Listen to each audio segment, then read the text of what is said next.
Neolítico. Mudanzas, cambios, revolucións.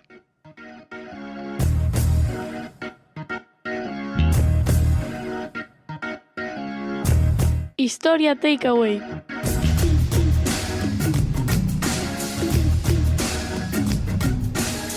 Son José Antonio Martínez e estás a escoitar Historia Takeaway, o podcast que saca a historia das aulas para que a leves e a escoites onde ti quiseres.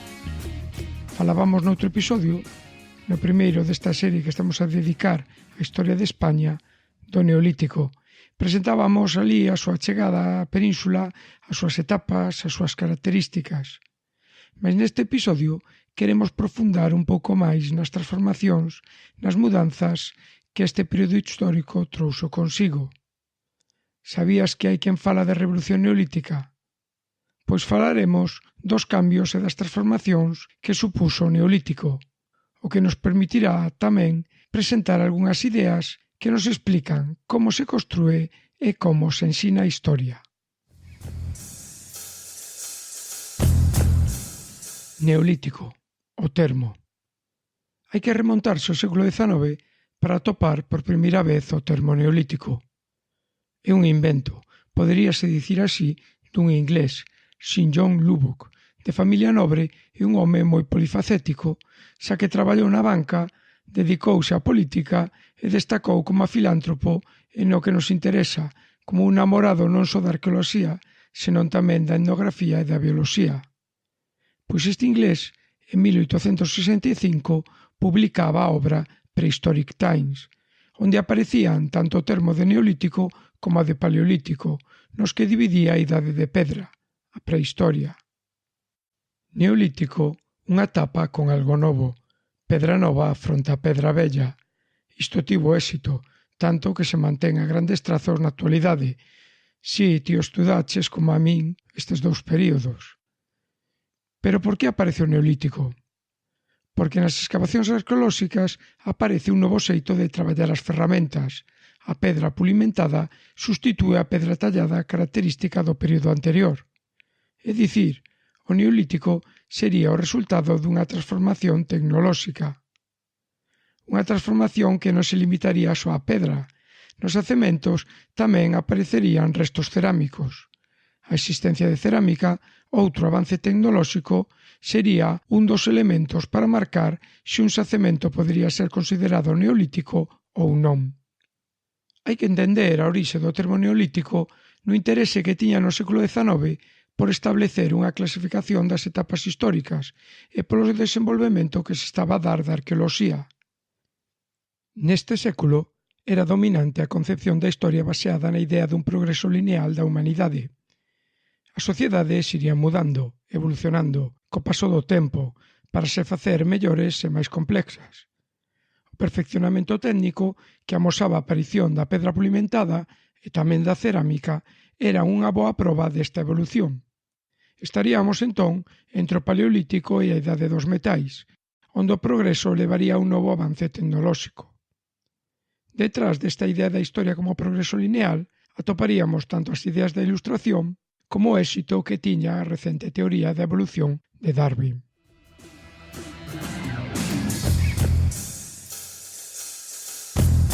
As transformacións, moito máis que pedra e cerámica. A aparición do Neolítico, a neolitización das sociedades, é moito máis que a existencia dunha mellora tecnolóxica. A neolitización suporía o paso dunha economía depredadora dependente en exclusiva do aproveitamento dos recursos naturais, coa caza e a recolleita como principais actividades económicas, a unha economía produtora.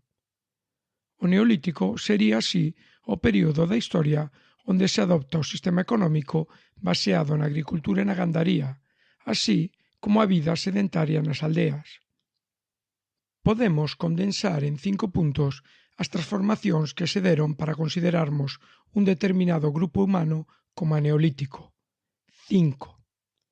A primeira é a aparición da agricultura e da gandaría, o cultivo da terra e a domesticación, que poden aparecer unidas ou non, e co desenvolvemento destas actividades económicas aparecería vinculado á acumulación de excedentes alimentarios. O que para os que estudan isto xa falaría de que eran sociedades cunha previsión de futuro.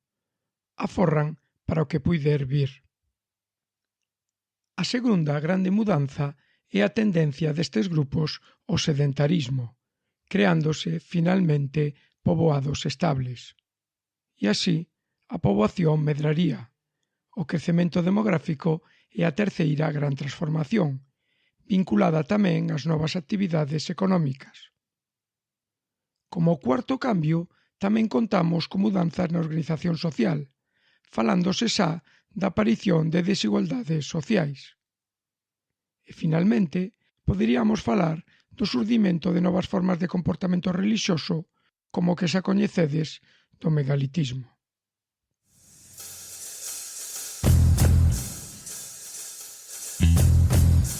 A Revolución Neolítica. Xa está. Con isto que escoitaches, poderíamos dar por pechado o episodio. Estas son as transformacións principais do Neolítico e así se las hemos contado, que dirían na tele. Ben, pero por que non explicar algunha cousiña máis? Houbo unha transformación total radical das sociedades paleolíticas. Todo mudou, do que vivían, a economía, como se organizaban a sociedade, onde, como vivían, o sedentarismo, unha auténtica revolución. E este foi o termo que lle deu Bere Gordon Chai, a Revolución Neolítica, un arqueólogo australiano que estudou a prehistoria europea na primeira metade do século XX. Para Chai, o Neolítico surdiría sobre o ano 10.000 antes do presente, en Próximo Oriente, estendéndose posteriormente polo Mediterráneo e por Europa. El fala dunha revolución neolítica, dunha revolución urbana e dunha revolución industrial, unhas mudanzas que serían fundamentalmente económicas e que afectarían á sociedade. Fala de revolución porque para el estes cambios se producirían de un xeito brusco. A aparición da economía produtora e do sedentarismo suporían a transformación radical da forma de vida do ser humano. Poríase fin ao Paleolítico para iniciar unha nova etapa, o Neolítico.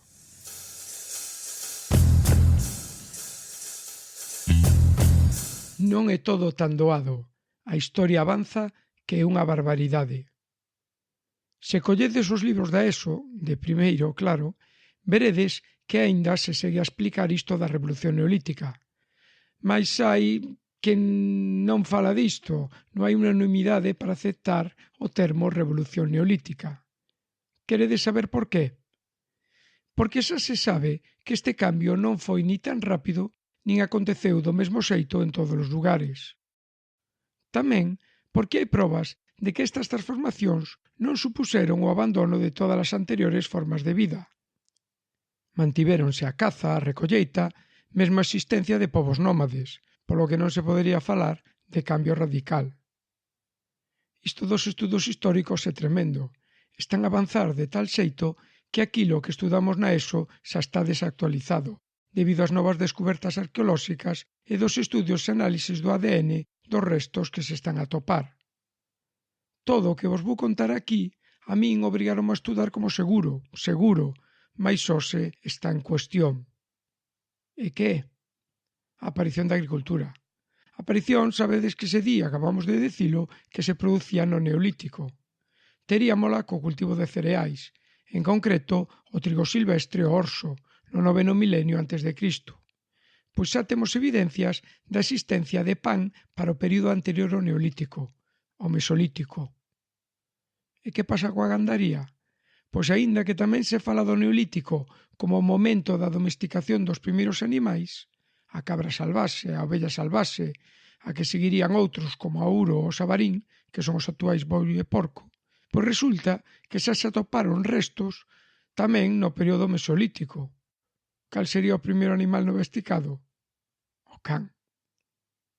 E a pedra pulimentada, que dá nome a este período, tamén surdiría no Mesolítico, aínda que neste caso sí que se dá por certo que se realizaría no Neolítico. E para outro grande invento neolítico, a cerámica, atopáronse evidencias en xacementos de época paleolítica, en lugares tan afastados como a Xapón ou Europa. No Neolítico produciríase un perfeccionamento da técnica e o seu uso como sistema de almacenaxe. E nin os metais se libran. O cobre, que asociamos á época da idea dos metais, aparecería agora en xacementos do período Neolítico. En resumo, non nos podemos ater simplemente á aparición de determinados restos arqueolóxicos para ver que é Neolítico. Hai que fixarse nos cambios económicos e sociais.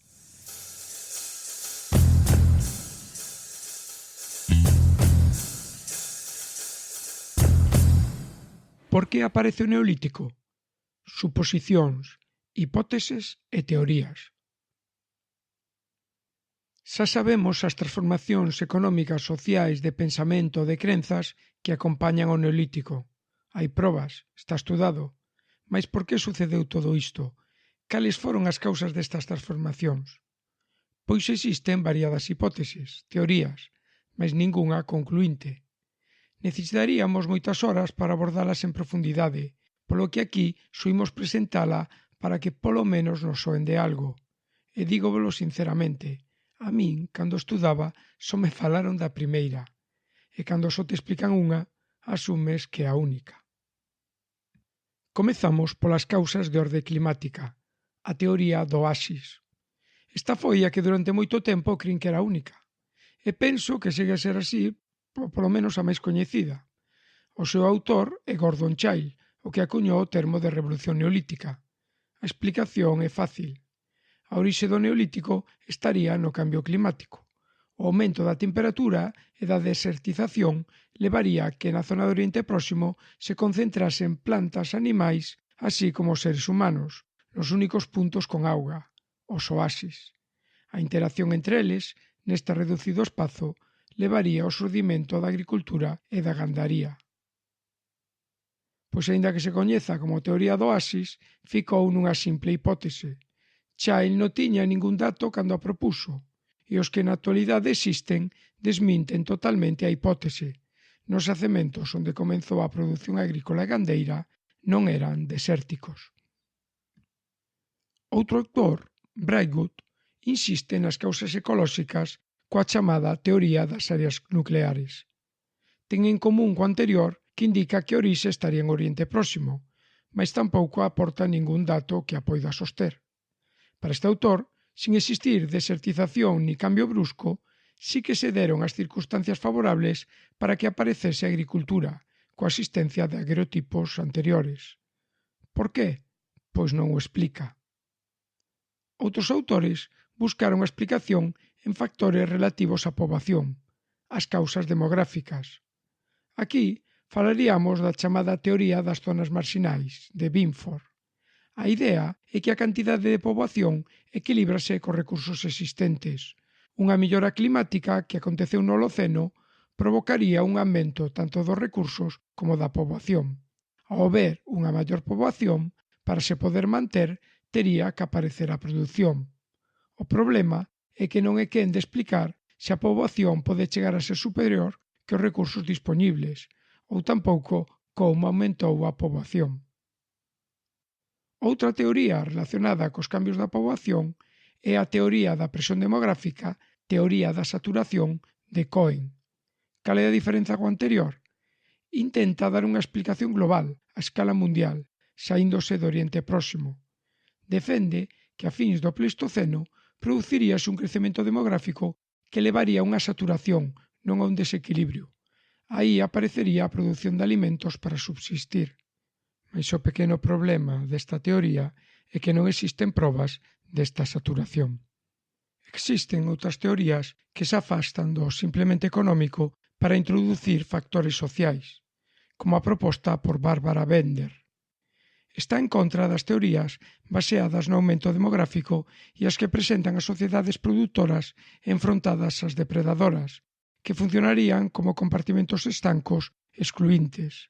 Ela entende que habería relacións entre ambas, intercambios ou trocos, sen que se poda falar de comercio.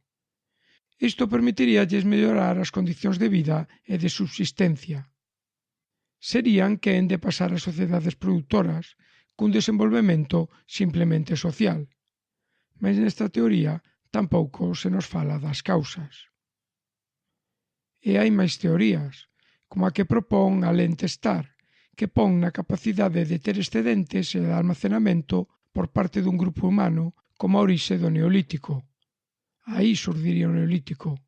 E é o que provocaría que existan diferenzas sociais e que se introduza a sedentarización para unha xestión e administración dos recursos.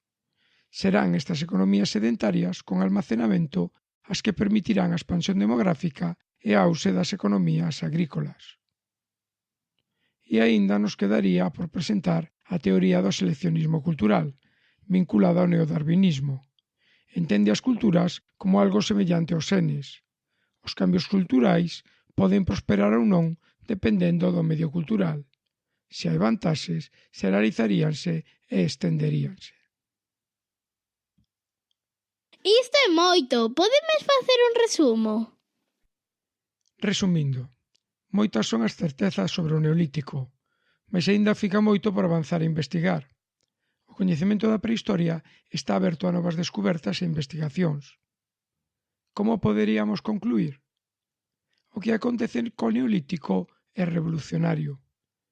Non foi unha revolución brusca, total, radical, concentrada no tempo, como defendía Gordon Childe, mas a importancia do cambio cultural que se concretou na aparición da economía produtora, na sedentarización das comunidades humanas, no aumento demográfico, nas transformacións sociais e nos novos comportamentos relixiosos, constitúen en sí un proceso revolucionario que non terá equivalente ao que aconteza no século XVIII vinculado á revolución industrial, agrícola, urbana, dos transportes, política.